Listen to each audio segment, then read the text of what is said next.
ভবাপবর্গ ভ্রমত যদা ভবে জনস্ব তস অচ্যুত সৎসমাগমে। আমাদের জীবনে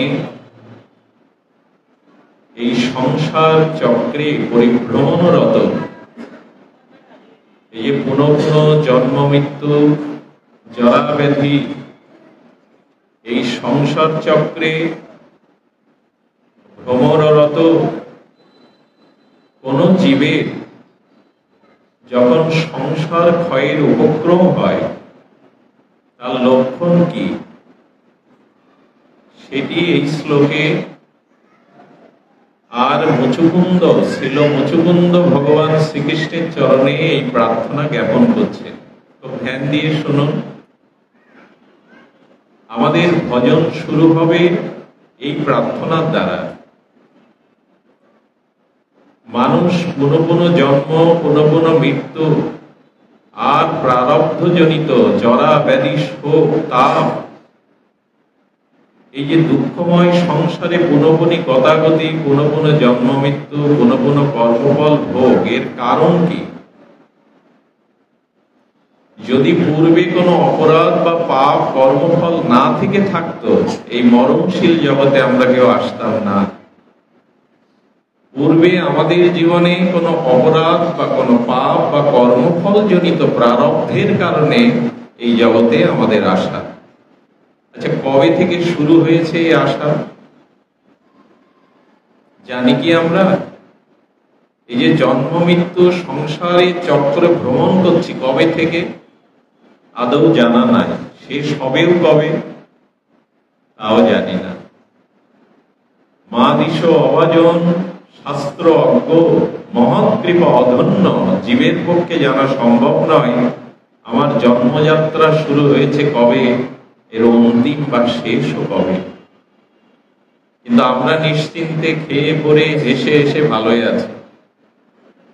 এই যে পুনঃ পুনঃ জন্ম, পুনঃ পুনঃ মৃত্যু, পুনঃ পুনঃ কর্মফলের নিদারুণ অভিশাপ ভোগ, এর অন্তিমতা কবে, এর শেষ কবে? এর শেষটি আমাদের জানার প্রয়োজন। এই যে পুনঃ পুনঃ আমাদের জন্ম মৃত্যু চক্র, এটি গীতা বাক্যে ভগবান অর্জুনকে বলছেন, বহুমেবে ব্যতীতানি জন্মানি তাবর্জুন। হে অর্জুন, তুমি আমি বহুবার এই জগতে এসেছি, তুমি জানো না। ভগবান বলছেন তোমার বহুবার জন্ম হয়েছে, তুমি সেটি জানো না। আরো কতবার আসতে হবে, আরো কতবার মৃত্যুর স্বাদ জরা ব্যাধির স্বাদ নিতে হবে, তুমি জানো না। এই যে পুনঃ পুনঃ জন্ম মৃত্যু চক্রের আবর্তনের যে অপরাধ এবং পাপ, এই পাপ অপরাধকে অন্বেষণ করে এর থেকে নিষ্কৃতি পাওয়ার যে উপায়, এরই নাম সাধন ভক্তি। এই যে পুনঃ পুনঃ জন্ম মৃত্যু চক্রের আবর্তন থেকে চির নিষ্কৃতি লাভ করা, এর উপায় অন্বেষণের নামই হলো ভজন। ভজন মানে হই হুল্লোড় না, ভজন মানে শুধু উচ্ছ্বাস নাচা গাওয়া না। ভজন মানে আমার অপরাধ, আমার পাপ, কেন আমি বারবার এই জন্ম মৃত্যু চক্রে আসা যাওয়া গতাগতি করছি, এর কারণ অন্বেষণ বা নিরাকরণের উপায়ের নাম হলো ভজন। সেটার চেষ্টা আমাদের আছে তো, আর যাতে এই মরণশীল জগতে না আসতে হয়। আজকে আমরা সে কথা শ্রীল মুচুকুন্দ ভগবান শ্রীকৃষ্ণকে পেয়ে বলছেন, প্রভু ভবাপবর্গ ভ্রমত সদা।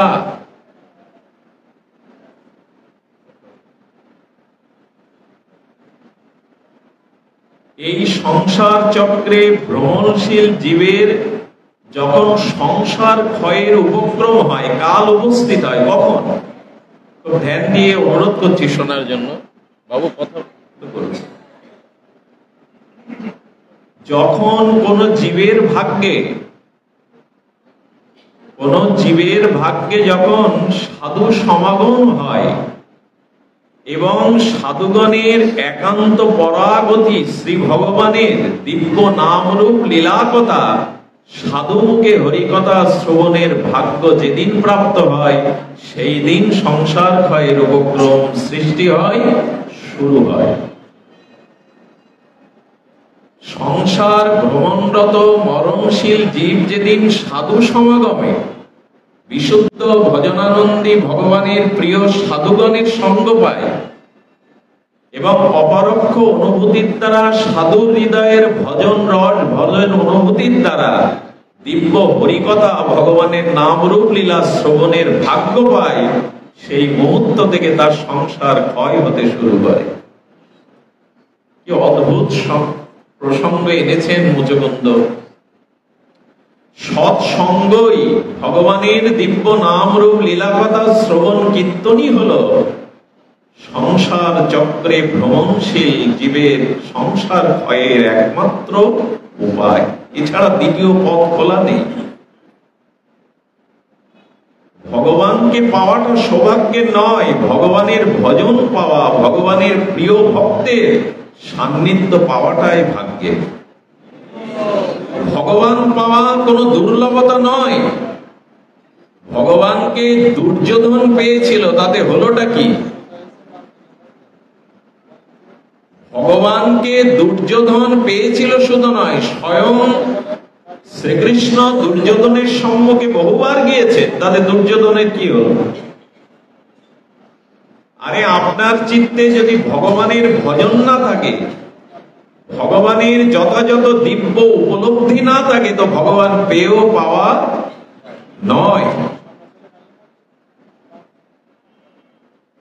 শ্রী ভগবানকে পাওয়া সেটি ভক্তি ভজন রস উপলব্ধিতে পেতে হবে। ভগবান সম্মুখে এলে কিছু হবে না আপনারা। সে দুর্যোধন, কংস, জরাসন্ধ, রাবণ তো প্রভু রাঘবেন্দ্র রামচন্দ্রের সামনে দাঁড়িয়েছে, কি হলো তাতে? রাবণ শাস্ত্রজ্ঞ, রাবণ বেদজ্ঞ, রাবণ তপস্বী, তবু সম্মুখে ভগবানকে পেয়ে রাবণের মতি ফিরল কি? সৎবুদ্ধি উদয় হলো কি? তো ভগবান সামনে পেয়ে কি হবে যদি ভজন না থাকে, তত্ত্ব জ্ঞান না থাকে, উপলব্ধি না থাকে? ভগবান পাওয়ার থেকে বড় পাওয়া ভগবানের সাধু সঙ্গে ভজন পাওয়া, হরি কথা পাওয়া। এটি খুব সৌভাগ্য হলেই তবে হয়। শাস্ত্রে বলেছেন, তবে তজ্জাতীয় সাধু সঙ্গ, তজ্জাতীয় সাধু মুখ নির্গলিত হরিকথা, এটা সহজে মেলে না, এটি সহজেই প্রাপ্ত হওয়া যায় না। কারণ লবমাত্র সাধু সঙ্গে সর্বসিদ্ধি হয়, এই শাস্ত্রবাণীর যথাযথ রূপায়ণ এর বাস্তবতা আমাদের জীবনে এখনো আসেনি। একটি সেকেন্ডকে 11 ভাগ করলে যে অবশিষ্ট সময় থাকে, ওই সময়টুকুতে সাধু সঙ্গ করলে আপনার চিত্ত বৃত্তি শুদ্ধ হবে, আপনি সমস্ত সিদ্ধি প্রাপ্ত হবেন। এত লক্ষ, এত সহস্রবার তো সাধু সঙ্গ হচ্ছে না। তো যদি হতো তাহলে আমাদের চিত্তবৃত্তি আর সংসারের কামনা বাসনায় এভাবে পতিত হতো না, স্খলিত হতো না। আসলে আজও সাধু সঙ্গ, জয় রাধে,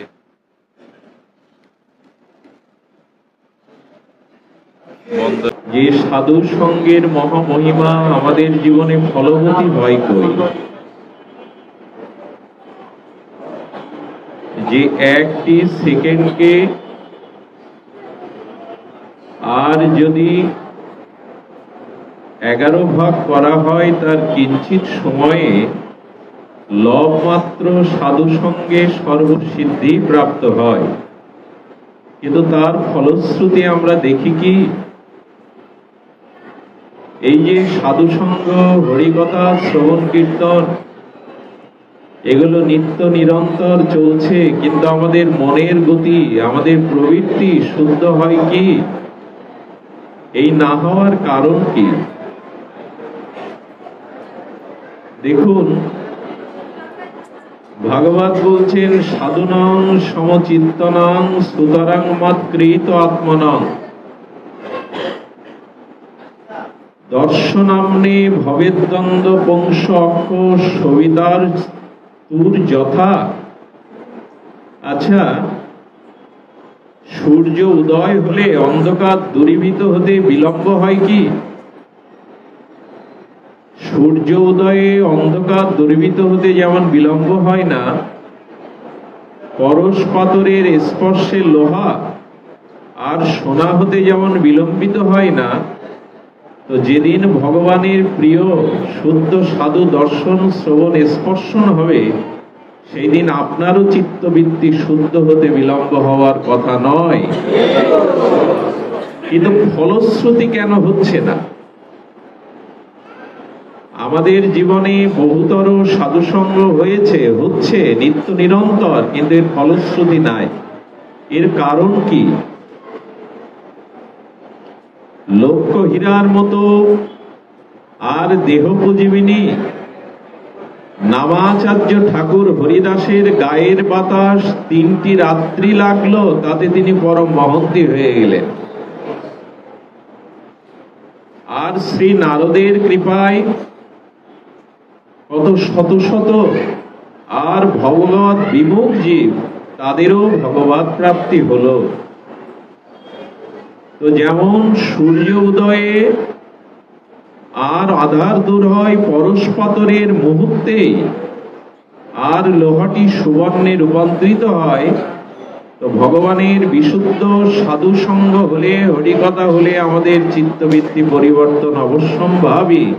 কিন্তু ফলশ্রুতি না হওয়ার কারণ, প্রশ্ন আসতে পারে, এই অমোঘ ফলের অনুভব থেকে আমরা বঞ্চিত কেন?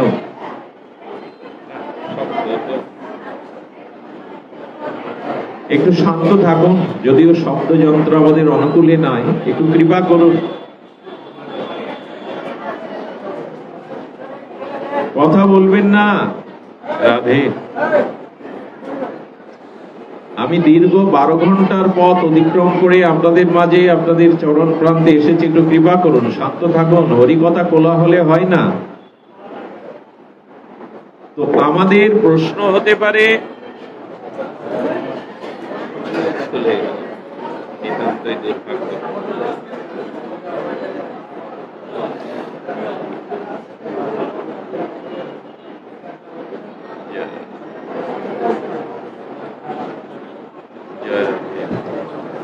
জয় গৌর সুন্দর,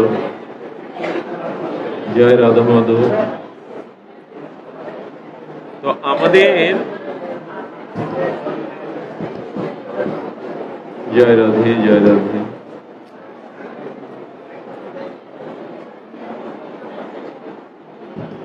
জয় রাধে। তো আমাদের চিত্তে একটি সংশয় যে আমাদের কেন আর এই ভগবত কৃপা আমরা বঞ্চিত। তো তার উত্তরে বলছেন, যারা অসৎ ইন্দ্রবৃত্তি অপরাধ চেষ্টাময়, যাদের মহৎ চরণে অপরাধ আছে, মহা পাপাদি অপরাধ আছে, এই জাতীয় জীবের অপরাধ অপরাধ থাকার কারণে এই ফলবতী হতে বিলম্ব হয়। আকাশে নীল নীলিমায় পূর্ণিমার চাঁদের উদয় হলেও যদি কালো মেঘে আর চন্দ্রটি ঢাকা পড়ে, তার জ্যোৎস্না কিরণ যেমন প্রতিভাত হয় না, হয় কি? আকাশে পূর্ণচন্দ্রের চন্দ্রিমার উদয় হয়েছে, কিন্তু কালো মেঘ ঢেকে দিয়েছে। কালো মেঘ যেমন চন্দ্রের চন্দ্রিমাকে, তার জ্যোৎস্নাকে আর প্লাবিত হতে দেয় না, তদুপরি আমাদের চিত্তে যখন জন্ম জন্মান্তরীণ অপরাধ মহা অপরাধীরই থাকে, তখনই এই জাতীয় ফলশ্রুতি থেকে আমরা বঞ্চিত হই। যাদের চিত্তে পূর্ব মহৎ অপরাধ নাই, অথচ তারা ভগবত বিমুখ অজ্ঞানী জীব, তাদের কৃপা হয়। যাদের চিত্তে পূর্বকৃত মহা অপরাধ শূন্য, অথচ তারা ভগবত বিমুখ, অথচ তারা শাস্ত্র জ্ঞান শূন্য, এদেরও কৃপা হয়। এদের সাধু সঙ্গে সঞ্চারিত হয় সাধুর তদ্ভাব অনুভূতি, কিন্তু অপরাধের কারণে এহেন কৃষ্ণ নামে প্রেম না হয় অঙ্কুর, জানিও দেহে আছে অপরাধ প্রচুর। যদি পূর্বকৃত অশাস্ত্রীয় আর মহৎ চরণে অপরাধাদি থাকে, তাহলে নাম গ্রহণ করলেও সাধু সঙ্গ করলেও প্রেম উৎপন্ন হয় না। ভালো লাগাটা ভক্তি নয়, আবেগটা ভজন নয়। আবেগ দিয়ে আর আমাদের চিত্ত দুর্বলতা দিয়ে ভক্তি কখনো হয় না। ভক্তি একটি বিজ্ঞান, ভক্তি একটি তত্ত্ব। এই ভক্তি তত্ত্ব বিজ্ঞানকে জানতে গেলে আমাদের উপলব্ধি করতে হবে যে আমাদের ভজনে অপরাধ শূন্য ভজন করতে হবে। পাপ এমন কিছু বিষয় নয়, পাপ সকলেরই আছে কম বেশি। তো পাপ অন্তরায় নয়, অপরাধ যতটা অন্তরায়। একটু ধ্যান দিয়ে শুনুন। মানুষের জীবনে 5টি জিনিস বিনষ্ট হয় কেবল মহৎ অপরাধের কারণে। পাপ এক, কৃষ্ণ নামে সমস্ত পাপ ক্ষয় হয়, এটি শাস্ত্র বলেছেন। এক, সূর্যোদয়ে জগতের অন্ধকার দূর হয়, এটা প্রত্যক্ষমান দৃশ্য তো আমরা দেখে থাকি। এক, কৃষ্ণ নামের এত অনন্ত মহিমা যে অনন্ত জন্মের পাপ চলে যেতে পারে কিন্তু অপরাধ যায় না। পাপ আর অপরাধ এ দুটি বহু পার্থক্য। কোন ব্যক্তির যদি মহৎ চরণে অপরাধ হয়ে যায়, 5টি সৌভাগ্য থেকে তিনি চিরদিনের জন্য বঞ্চিত হন। আয়ু শ্রিয়ং যশ ধর্মং লোকানো আশিষ এবচ হন্তি শ্রেয়াংশি সর্বাণি পুংস মহতিক্রম। যদি কোনো মহৎ চরণে আপনার অপরাধ হয়, জ্ঞাত অজ্ঞাত সারে, আপনার আয়ু নষ্ট হবে, শ্রী নষ্ট হবে, যশ নষ্ট হবে, ইহকাল পরকালের সমগ্র সৌভাগ্য নষ্ট হবে এবং আপনি ধর্ম থেকেও বিচ্যুত হয়ে যাবেন যদি মহৎ চরণে কারো অপরাধ থাকে। এই জন্য সর্বদা অপরাধ হতে সতর্ক থাকতে বলা হয়েছে। চম্বুকের ধর্ম লোহাকে আকর্ষণ করা, তেমন হরিনাম হরিকথা সাধুসঙ্গ আমাদের চিত্তবৃত্তিকে আকর্ষণ করবে, এটাই স্বাভাবিক। কিন্তু লোহার উপরে যদি কর্দমাক্ত কাদা লেপন করে দেন, চম্বুক টানবে কি? চম্বুকের ধর্ম আছে লোহাকে আকর্ষণ করা, অথচ লোহার উপরে যদি কর্দমাক্ত কাদার প্রলেপ দিয়ে দেন, চম্বুক টানবে কি? ক্ষমতা আছে অথচ ক্রিয়া হচ্ছে না। তো মহৎ চরণে যদি কারো অপরাধ হয়ে থাকে, তেমনি সাধু সঙ্গ হরিকথাও তার চিত্তবৃত্তি শোধন করতে পারে না। এখানে প্রয়োজন এই অপরাধ স্খলনের জন্য যে মহতের চরণে অপরাধ, পুনঃ পুনঃ তাকে সেবা দ্বারা সন্তুষ্টি দ্বারা এই অপরাধ হতে তার চিত্তকে প্রসন্ন করে মুক্তি পাওয়া। যদি তিনি জগতে নাও থাকেন, তো হরি নামের দ্বারা তার কাছে পুনঃ পুনঃ ক্ষমা প্রার্থনার দ্বারা আমাদের এই অপরাধ মুক্ত হতে হবে। চৈতন্য চরিতামৃতের একটা পয়া লিখে রাখুন, অন্তরে লিখে রাখুন, বৈষ্ণব চরণে যদি হয় ক্ষুদ্র অপরাধ, বৈষ্ণব চরণে যদি হয় ক্ষুদ্র অপরাধ, মহা মহা ভজন হতে পড়ে যাবে পাপ। তুমি ভজন করছো অথচ মহৎ চরণে তোমার অপরাধ আছে, তুমি বাদ পড়ে যাবে। এতে ভগবান প্রসন্ন হবেন না, এতে ভজন তোমার ভিতরে প্রকাশ হবে না। এই জন্য সর্বদা অপরাধ থেকে মুক্ত থাকুন, যেন পিতা মাতা গুরুবর্গ, কোন ভগবত প্রচারক, কোন শুদ্ধ ভক্ত চরণে, কোন মহৎ চরণে অপরাধ না হয়। এই মহৎ চরণে অপরাধ আজ আমরা অভিমানে, অহংকারে, দাম্ভিকতায় করে বসি। শাস্ত্রে বলেছে কোন শুদ্ধ ভক্ত বৈষ্ণবকে দেখে আমার ভিতরে যদি প্রসন্নতা না আসে, এটাও একটি অপরাধ। আমি কোন শুদ্ধ ভগবানের প্রিয় ভক্তকে দেখছি অথচ আমার প্রসন্নতা আসছে না, এটিও বৈষ্ণব অপরাধ, ষড়বিধ অপরাধের একটি। এই জন্য শাস্ত্র বা তত্ত্ব জেনে এই ভজন পথে অগ্রসর হতে হবে। মহৎ অপরাধের কি বিষময় পরিণাম তা শুনুন।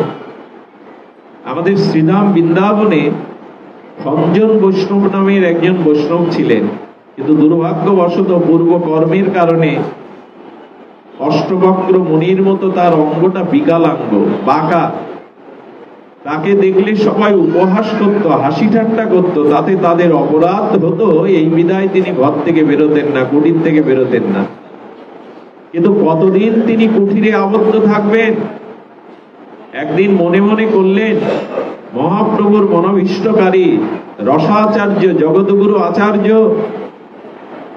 আর মহাপ্রভুর মন অভীষ্ট পূরণকারী এই রসাচার্য জগৎগুরু জগত আচার্য রাগানুগা ভক্তির আচার্য প্রভার রূপ গোস্বামী, আমি একটু তার কাছে যাই। আমি তার কাছে গেলে তার মুখে, তার দর্শনে, তার হরিকথা শ্রবণে চিত্ত কিছুটা প্রশান্ত হবে।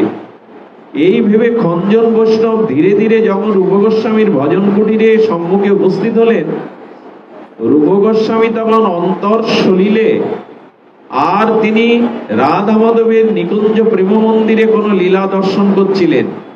চোখ বন্ধ করে ধ্যানস্থ হয়ে মানসে ভগবানের নিত্য লীলা তিনি দর্শন করছিলেন।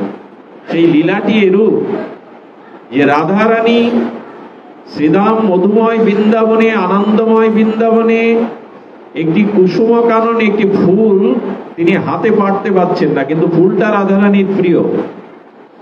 তো রাধারানী শ্যামসুন্দরকে বলছেন, তুমি নিচু হও, আমি তোমার স্কন্ধে উঠে আমি ফুলটা পেতে চাই।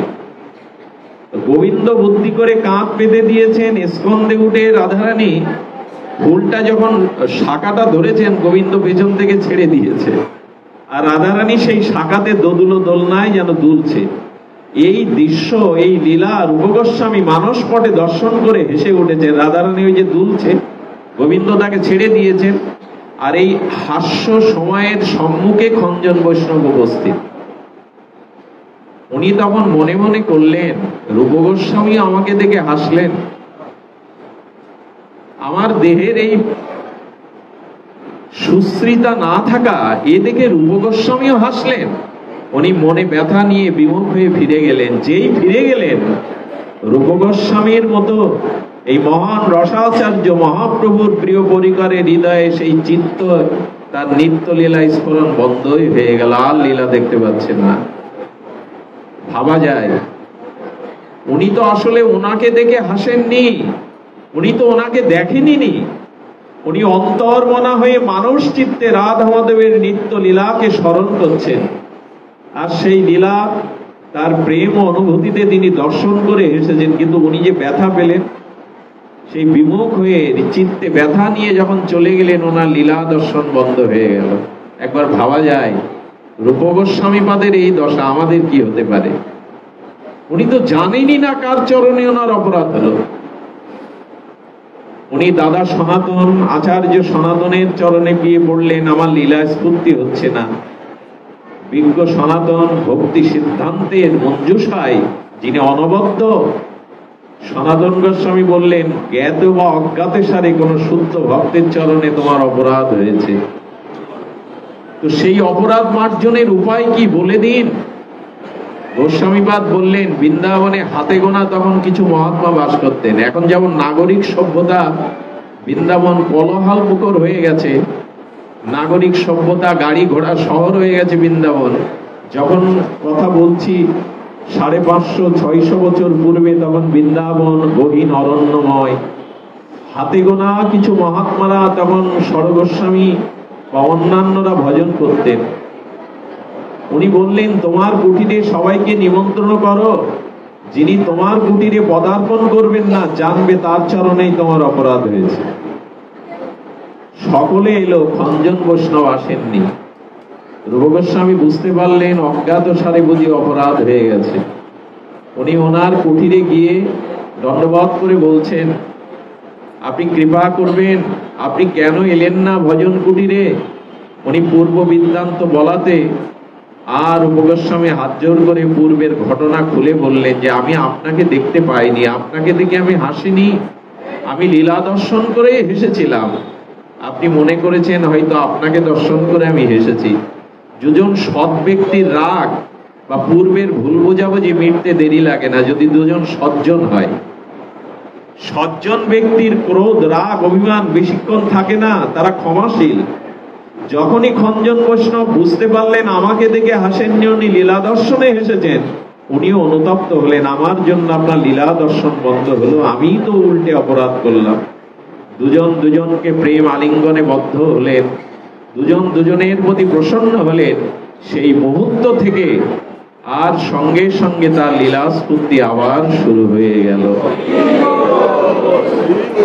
একবার ভেবে দেখুন, এই জন্য বর্তমান সময়ে অহংকার, অভিমান, দাম্ভিকতায় আমরা যে বৈষ্ণব চরণে, মহৎ চরণে অপরাধ করি, এই জন্য ভজন জগতে আমাদের অগ্রগতি নাই। এখানে খুব সতর্ক থাকবেন। বৈষ্ণব চরণে, মহাত্মার চরণে, পিতামাতা গুরুবর্গের চরণে আপনি অপরাধ মুক্ত হবেন। এই অপরাধ মুক্ত না হলে কিন্তু ভজন হতে, আমরা মহাভজন হতে বাদ পড়ে যাব। সুধী মণ্ডলী, আমরা দামোদর ব্রতের একটি মাস ভজন নিষ্ঠায় অতিবাহিত করলাম। যারা পূর্ণিমা থেকে এই ব্রত শুভ উদযাপন করতে শুভারম্ভ করেছিলেন, আগামী পূর্ণিমায় তাদের এই ব্রত সম্পন্ন হবে, সম্পূর্ণ হবে। তো আপনাদের মাঝে আমার কাছে একটু প্রস্তাবনা এসেছিল, আমরা একটু ব্রজলীলা শুনতে চাই। তো সাধুমুখে হরিকথা শ্রবণের দ্বারা আমাদের চিত্তবৃত্তি আর শুদ্ধ হলেই ভগবানের লীলা, ভগবানের নাম রূপ দ্বারা, এই সাধন ভক্তির দ্বারা আমাদের জীবনে ভাব ভক্তি, প্রেম ভক্তি ক্রমোন্নতি হবে। শতং প্রসঙ্গ নাম বীর্য সংবিদ ভবন্তিরিত কর্ণ রসায়ন কথা তর্য সনাত দর্শবর্গ বর্তমানি শ্রদ্ধার অতিভক্তি ক্রমমিষ্যতি। ভগবান কপিল দেব তার জননী দেবাহুতিকে এই বিখ্যাত শ্লোকটি বলেছিলেন। ভাগবতে বলছেন, হে মাতো, আপনি সাধুর সঙ্গে সাধুমুখে হরিকথা প্রসঙ্গ শ্রবণ করুন। বিদ্যা হয়েছেন, আপনার ত্যাগ বৈরাগ্য সম্ভব নয়, আপনি সাধুর মাঝে গিয়ে আর সাধুমুখে হরিকথা শ্রবণ কীর্তন করুন। তার দ্বারা শ্রদ্ধা রতিমতি ক্রমবিশ্বতি হয়ে আপনি প্রেম ভক্তি লাভ করবেন। আমাদের উপায় ওটাই। আমরা তীর্থ পর্যটন, দান ধ্যান, পুণ্যকর্ম, তপস্যার যোগ্য নই। অনেক অংশে এগুলো বিড়ম্বনার সৃষ্টি হয়। শীতকালে কম্বল দান করি আমরা, অনেকেই কম্বল দানের জন্য আগে থেকে বিজ্ঞাপন দেন, সে মাইকে হোক, পত্র পত্রিকায় হোক। আচ্ছা, কম্বল শব্দের অর্থ যদি সরলার্থ করা হয়, কম বল, যাদের বল কম তাদেরই কম্বল দরকার হয়। যাদের গায়ে শক্তি বা বল কম, ওদেরই কম্বল দরকার হয়, কম বল। কম্বল দান হচ্ছে যাদের গায়ে বল কম তাদের জন্য, শীতার্ত মানুষ, যারা দুর্বল। কিন্তু ঘোষণা দেওয়ায় কি হয় জানেন, বেশি বলের লোকগুলো আগে গিয়ে দাঁড়ায়। যাদের গায়ে বেশি বল, এরা আগে গিয়ে দাঁড়ায়। আর তাতে বিড়ম্বনা কি হয়, এই বেশি বলের লোকের ধস্তাধস্তিতে অনেক সময় দানের বিপরীত বিড়ম্বনা ঘটে। কম বল মানুষগুলো মারাই যায় পায়ে পিষ্ট হয়ে। এ দান দান নয়। কলিযুগে আমরা যা কিছু করি, একটা বিজ্ঞাপন না করলে, একটা নিজের প্রচার প্রসার না হলে আমরা করতে চাই না। এই জন্য শাস্ত্র বলেছেন, কলিযুগে তপস্যা, দান, যাগ, যজ্ঞ এগুলো একটা বিড়ম্বনায় রূপ নিয়েছে। এই জন্য শ্রীধাম বৃন্দাবনে এখন অনেকেই পর্যটনের মতো ঘুরতে যান, বেড়াতে যান বউ ছেলে মেয়ে নিয়ে। কিন্তু ধাম যাত্রা তো বেড়ানোর জায়গা নয়, হোটেলে ওঠার জায়গা নয়। এই জন্য তপস্যা, দান, যজ্ঞ কালের দ্বারা কিছুটা কলুষিত হয়েছে। এই জন্য দেবাহুতি মাকে ভগবান কপিল বলছেন, যান শতাং প্রসঙ্গ নাম, সাধুমুখে হরিকথা শ্রবণ করুন। এর দ্বারা আপনি ক্রমে ক্রমে প্রেম ভক্তি লাভ করবেন। আমাদেরও এটি উপায়, আমাদেরই একটি উপায়, সাধুমুখে বিশুদ্ধ ভজনানন্দী শুদ্ধ মহাদের মুখে হরিকথা শ্রবণ। শুধু ভক্তগণ, বহু পূর্ণকৃত রাশি জমা হলে, ভালো করে শ্রবণ করুন, পূর্ব জন্মের বহু পূর্ণকৃত রাশি সৌভাগ্য জমা হলে ওই সৌভাগ্যবান জীবকে গোবিন্দ কৃপা করবেন বলে তাকে সাধুসঙ্গ হরিকথার ভাগ্য দিয়ে দেন। আপনি মনে করবেন না যে আপনি আজ লোকনাথ মন্দিরে পাঠ শুনতে এসেছেন, আপনি আসেননি, আপনাকে কেউ এনেছে এখানে।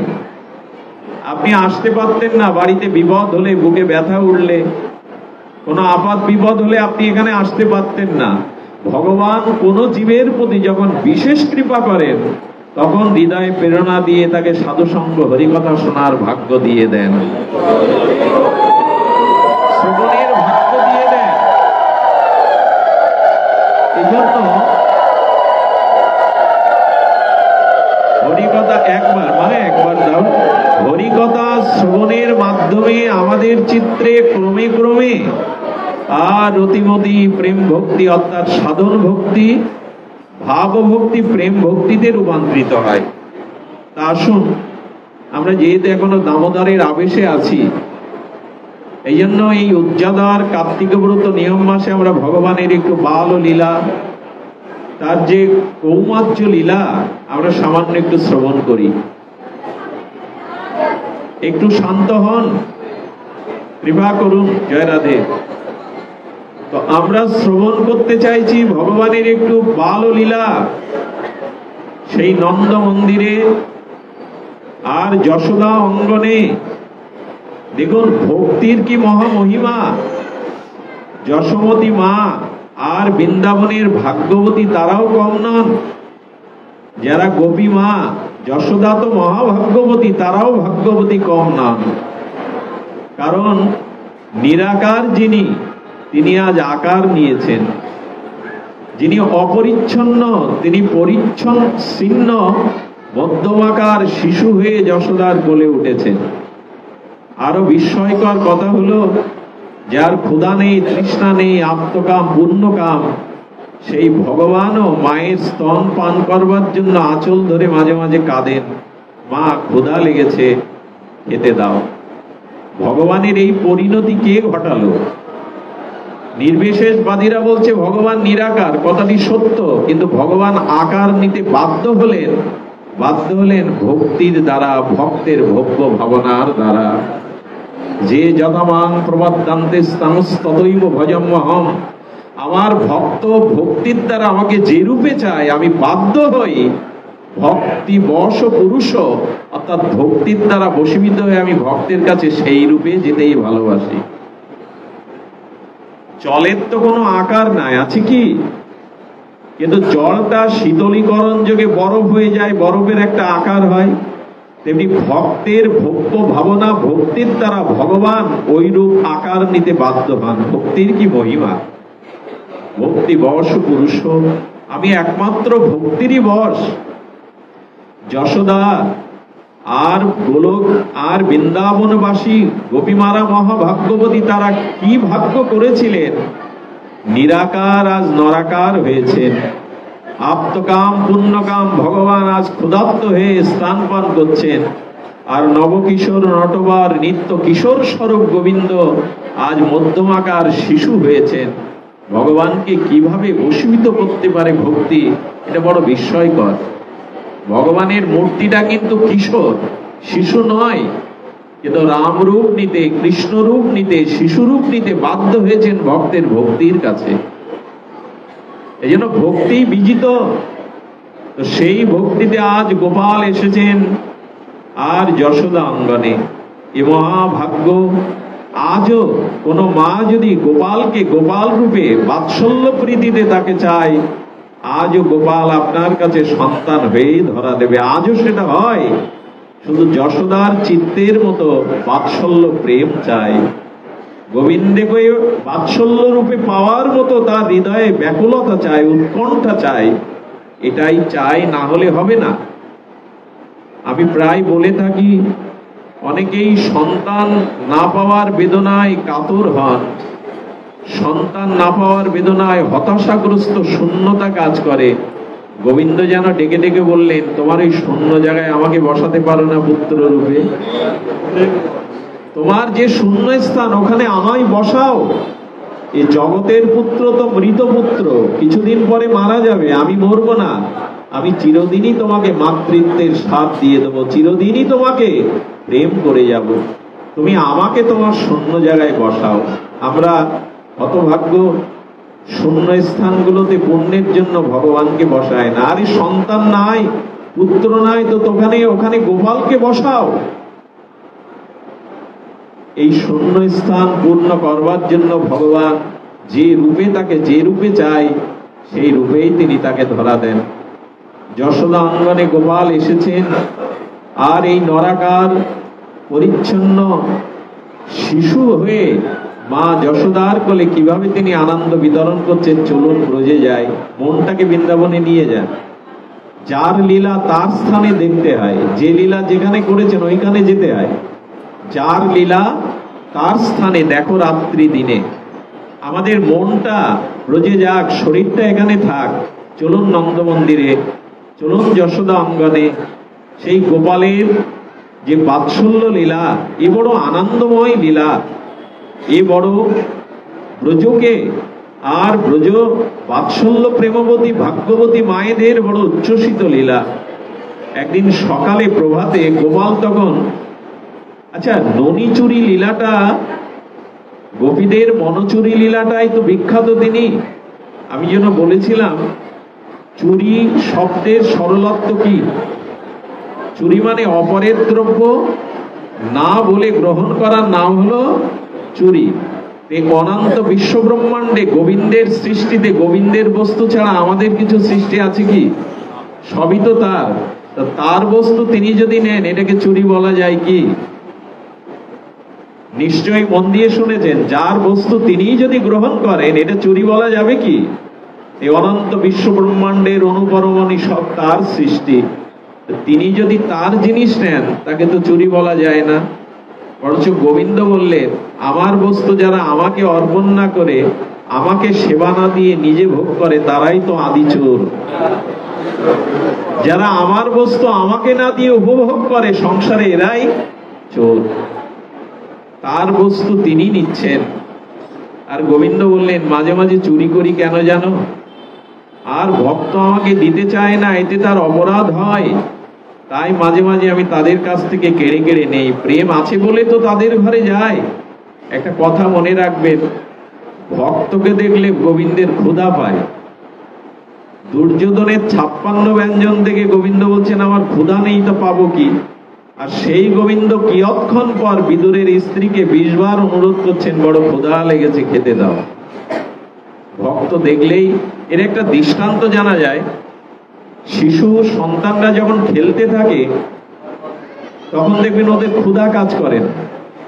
খেলা শেষে যেই মায়ের সামনে এসে উপস্থিত হয়, সেই দাবি তোলে, আমার ক্ষুধা লেগেছে, খেতে দাও। তো গোবিন্দও যেন ভক্তকে দেখলে তার জঠরগ্নি ক্ষুধাতে রূপান্তরিত হয়। তো গোবিন্দের বাৎসল্য লীলায় চলুন, আমরা 3টি তরঙ্গ, একটু আনন্দের তরঙ্গ আস্বাদন করব। আচ্ছা, নিজের ঘরে চুরি করা সহজ না অন্যের ঘরে? নিজের ঘরে চুরি করা খুব কঠিন। একটু শৈশবে ফিরে যান, শিশুকালে ফিরে যান। মা 5টা কলা রেখেছিল, চাপা সৌরি কলা, ওতে একটা চুরি করলে মা ঠিক বুঝে যেত, নাড়ুগুলো হাত দিলে বুঝে যেত। এই জন্য ঘরে চুরি করা খুব কঠিন। মা আছে তো, মা আমি আমি আরে আমি কে? বলে, আমি তোমার লালা কানাই আমি। আরে লালা, তবে লোক যে নালিশ করতে আসে তুই চুরি করিস, নিজের ঘরেও শুরু করলি? মা, আমাকে চোর বলার আগে আগে প্রমাণ করো আমি চোর। বাবা, আমি চুরি করিনি, আগে আমি চুরি করেছি প্রমাণ করে আমাকে চোর বলো। আরে গোপাল, আরে লালা, তোর হাতেই তো মাখন, হাতে তো লেগে আছে। বলে, মা তুমি তো লেখাপড়া জানো না, তোমার বুদ্ধি শুদ্ধি সরল। আরে আমার অঙ্গুরি, আমার হাতে তুমি অনেকগুলো হীরা আর মুক্তার অঙ্গুরি আংটি পরিয়েছ, তোমার তো জানা নেই এই হীরাগুলো আর এই সোনাগুলো এগুলো ধাতু, আর এই ধাতুতে আমার হাত জ্বালা করছিল। কি বুদ্ধি রে বাবা! এই স্বর্ণ, এই অঙ্গুরি, মুক্তার অঙ্গুরিতে আমার হাত জ্বালা করছিল। আমি মধুমঙ্গলকে বলেছিলাম, মধুমঙ্গল মাঝে মাঝে মায়ের এই আংটি পরানো, এই মুক্তার দ্বারা হাত জ্বালা করে, কি করব? মধুমঙ্গল বলেছে যখনই হাত জ্বালা করবি, মাখন খুব শীতল, মাখনের মধ্যে হাত ঢুকিয়ে দিবি, আরে হাতের জ্বালা থাকবে না। তাই মা, মধুমঙ্গল সখার কথা শুনে তোমাকে আর ভোরে ডাকিনি, কষ্ট ভাবে তুমি ঘুমাচ্ছিলে, আমি মাখনের মধ্যে একটু হাত ঢুকিয়েছিলাম, চুরি করতে তো আসিনি। মার ভেতরে আনন্দ হচ্ছে, বাবা কি চতুর, কি বাক্য চাতুরী, এইটুকু বয়সে ওকে উপস্থিত বুদ্ধি কে শেখালো। আচ্ছা ঠিক আছে, তোর হাতে মাখন, মুখে যে মাখন। গোবিন্দ তখন বললেন, এবার তো ধরা পড়েই গেলাম। চট জলদি আর একটা উত্তর খুঁজলেন, বলে মা ওই তো বলছি তুমি বড় সরল, জানো মা, যাকে সাপে কাটে না তার বিষটা পা থেকে ধীরে ধীরে মাথা পর্যন্ত ওঠে। আমার এই হাতে এই যে স্বর্ণরৌপ্য আংটির ধাতুর জ্বালাটা ধীরে ধীরে মুখ পর্যন্ত উঠে গেছিল। আমি ভাবলাম মাখনে যদি একটু ভাব নেই, মাখনে যদি মুখটা একটু ভাব নেই, শীতল হবে, লাগাতে গিয়ে লেগে গেছে, চুরি তো করিনি। যশোদা মনে মনে হাসছেন, আনন্দ পাচ্ছেন, কিন্তু বাইরে কিছু বলতে পাচ্ছেন না। যশোদা তখন বলছেন, গোপাল আয়, আর যাতে তোর হাত জ্বালা না করে, মাখনে হাত না প্রবেশ করাতে হয়, আমি তোর আংটিগুলো খুলে নিয়ে এদিকে আয়। চট করে মায়ের কোলে উঠে বলছেন, আংটি খোলা লাগবে না মা, আমার গালে একটি চুম্বন করে দাও, তাতে সকল জ্বালা জড়িয়ে যাবে। কি আর বলবে মা, স্বয়ং ভগবান তিনি এই লীলা বিতরণ করছেন। একবার মা, একবার দাও, হরি সবাই একবার দেবে, উলুধ্বনি একবার দিও, বারবার প্রয়োজন নাই, হরি কথাই মঙ্গল ধ্বনি। তো আর একদিনের ঘটনা শুনুন, কি অদ্ভুত ঘটনা। আরে গোপাল বিকাল হয়েছে, মা ঘরটা একটু মার্জন করছেন, আর নন্দগেহিনী কৃষ্ণ জননী যশোদা যখন ঘর মার্জন করছেন, গোপাল পেছন থেকে আঁচল ধরে বলছে, মা ক্ষুধা লেগেছে, খেতে দাও। ভক্তকে দেখলে তো তার ক্ষুধা পায়, বাৎসল্য লীলাতে বাৎসল্য প্রেমবতী যশোদাকে বারবার বললেন।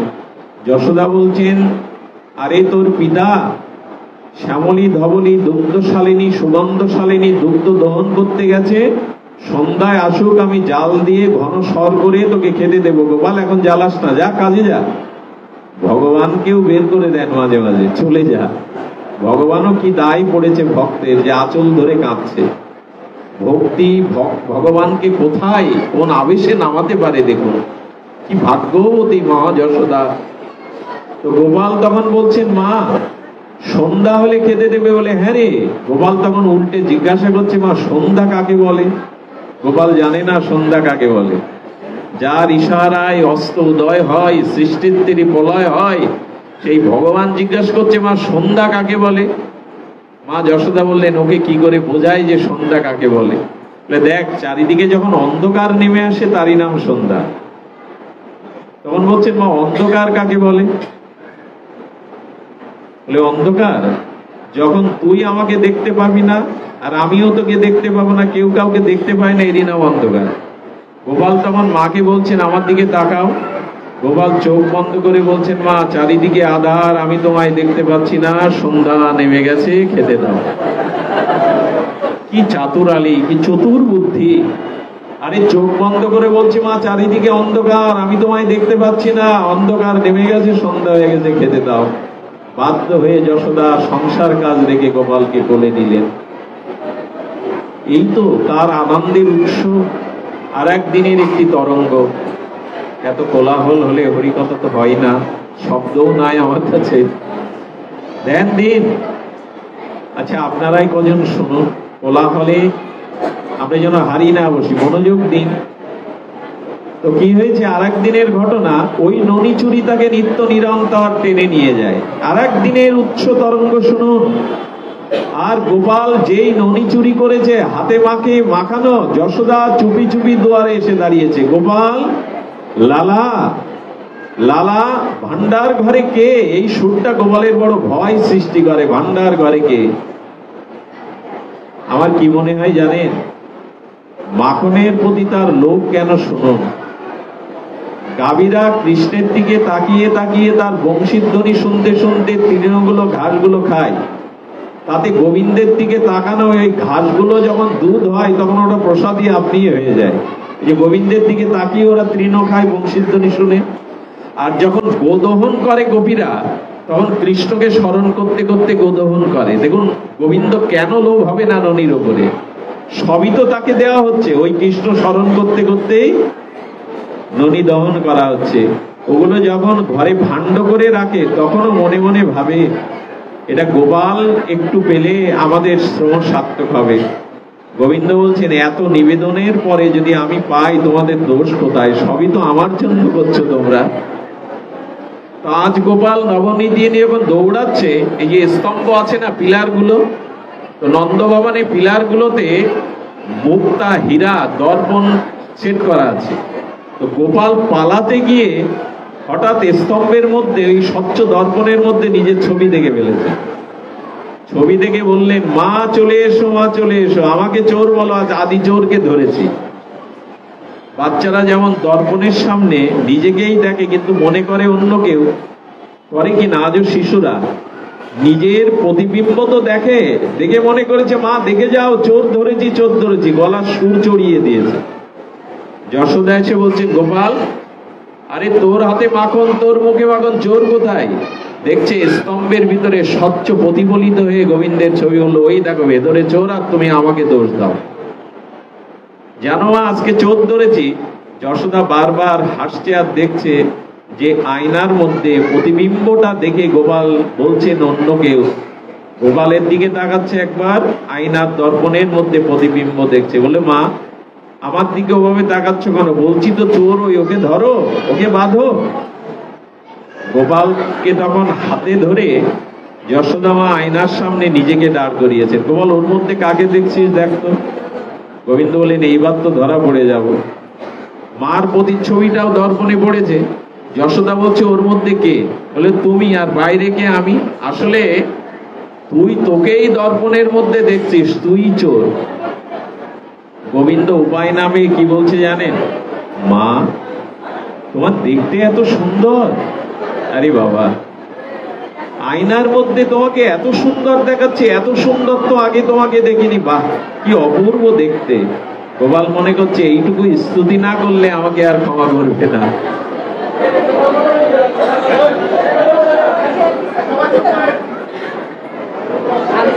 যশোদা তাকে কোলে তুলে নিলেন।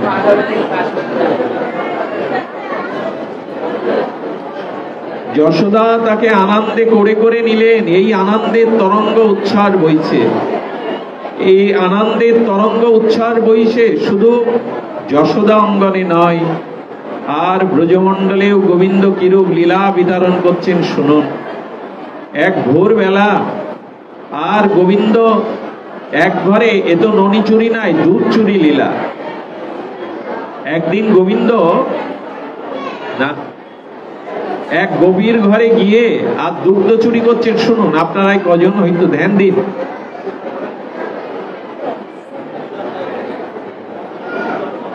তো গোবিন্দ আর ব্রজবাসীর দুয়ারে গিয়ে কি দেখছেন না, তার